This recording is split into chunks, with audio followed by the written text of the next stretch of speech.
da da da da da.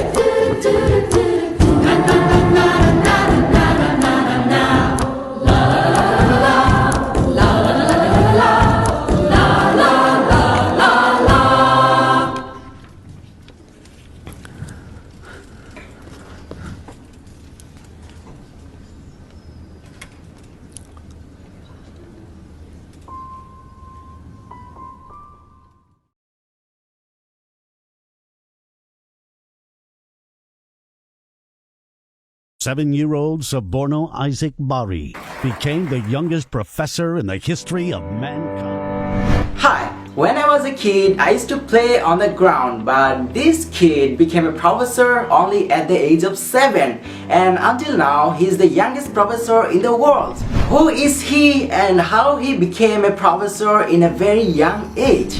Hi, my name is Suborno Isaac Bari. I'm 7 years old. Suborno Bari is a Bengali American prodigy. He is known as Suborno Isaac Bari because after Sir Isaac Newton, he is the youngest professor globally and people know him as the Einstein of our time.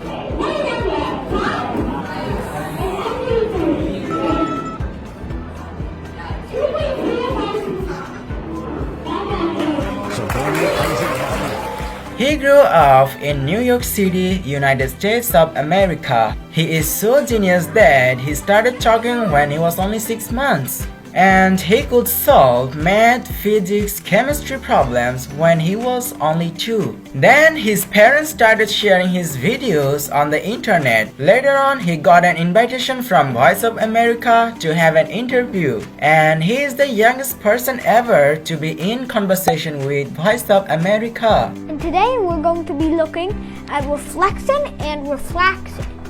In 2018, Harvard University acknowledges him as a scientist, and in 2020, he is recognized as a professor of Harvard University. He becomes a visiting professor at Mumbai University too.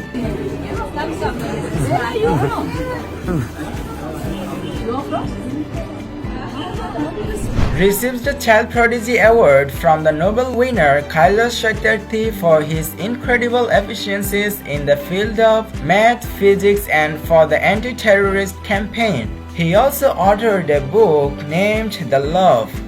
The main idea of my book is focused on the topic of a Muslim child's struggle to create a world without terrorism. Barack Obama, the then President of United States of America, didn't make mistake to recognize him too. He sent a letter congratulating him in 2016.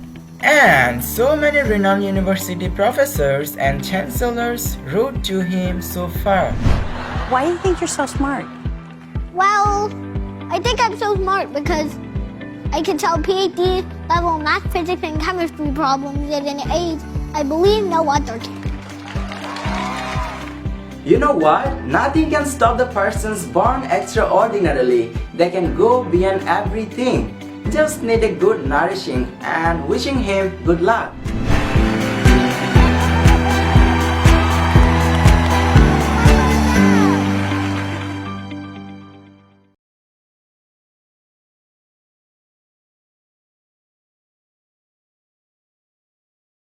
President, who is no stranger to Britain, but comes as an old friend, familiar with this country and its people.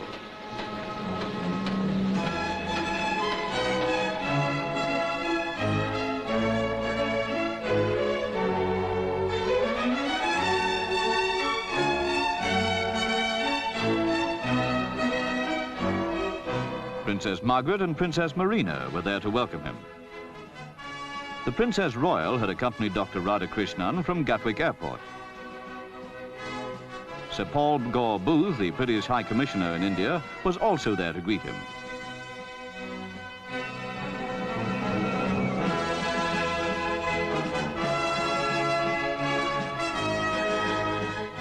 Welcoming crowds wait in the street outside, but first a quick word of greeting from the President of India to some of his own people.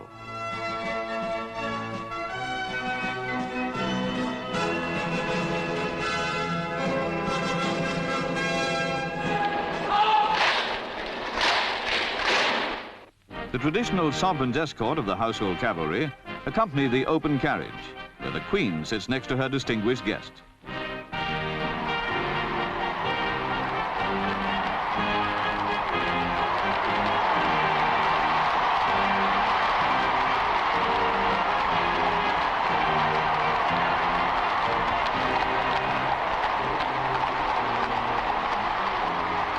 Prominent among the enthusiastic crowds were many of the several thousands of Indians who live and work in London and who turned out to do honor to their president.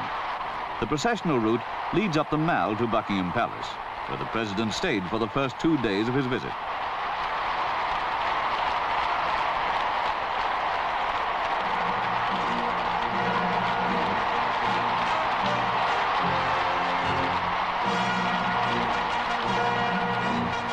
In the inner courtyard of the Queen's London home, a guard of honor of the 1st Battalion, the Grenadier Guards, waited to salute their sovereign's guests.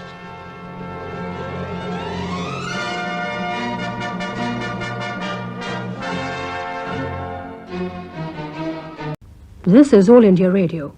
Dr. Sarvapalli Radhakrishnan, former President of India, was a scholar and a thinker. Addressing the Silver Jubilee function of the Kerala University Trivandrum on 30th September, he emphasized that the aim of every university should be to help the students to think rightly, to act nobly. Universities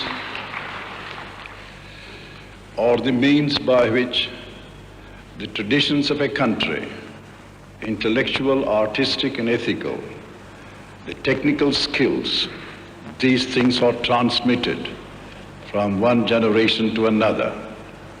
These are institutions which make for the progress of any community. We deal here with human beings, not with dead material. It is our ambition to make them full human beings. Education is for the whole man, to think, to feel, to do, to be. These are the aims which we should set before ourselves. Without thought, nothing great can be achieved. Even when the gods are supposed to have performed tapas, Panini tells us, tapa alochane. Tapas is reflection, it is discussion, it is reviewing matters. We must think all the progress we have achieved in this world is due to the work of the great thinkers. And so far as this thinking process is concerned, it is not right for us to segregate ourselves. Most of us think that we think. Many of us are afraid to think. They would rather be dead than think, because it is too dangerous to think or to start innovations. For one man who thinks, 1,000 repeat what that man says, and they don't think anything at all. But the progress of the world is due to the thought mechanism of the human beings. All the great inventions which we have had in recent times, which have led to the alleviation of misery, the discovery of anesthesia, radiotherapy, nuclear energy, these are all the works done by enterprising individuals whose minds were perpetually at work. To them we owe a great deal. But to think is not enough. We may have the right thought, but we do not have the inclination to put that right thought into practice. We know now that nuclear energy, if used for wrong purposes, would bring about the destruction of humanity. But we are not afraid of the disastrous consequences. The human being is so made that even if he rationally anticipates the consequences of a particular course of action, he does not shrink from it. Something more is necessary. Janami dharmam nachame pravrittihi. Janami adharmam nachame nivrittihi. We know the right, we cannot do it. We know the wrong, we cannot abstain from it. 2,000 years ago, Aristotle made out, ideas are not enough. Ideas may become inert. They may become inactive. They may not enter into the life of a society. You must make the people persuade. You must make them love the right and hate the wrong.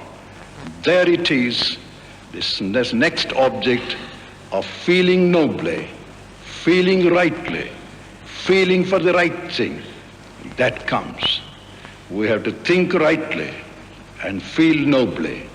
If we do the two things together, it will be possible for us to do the right. In other words, inflexible determination, great will. These things can be used for translating the ideas into realities. The right ideas can be put into practice if we are able to love them, to feel for them, to make all our emotions concentrate on them, make them understand that this is not merely intellectually right, but it is emotionally noble. Thank you.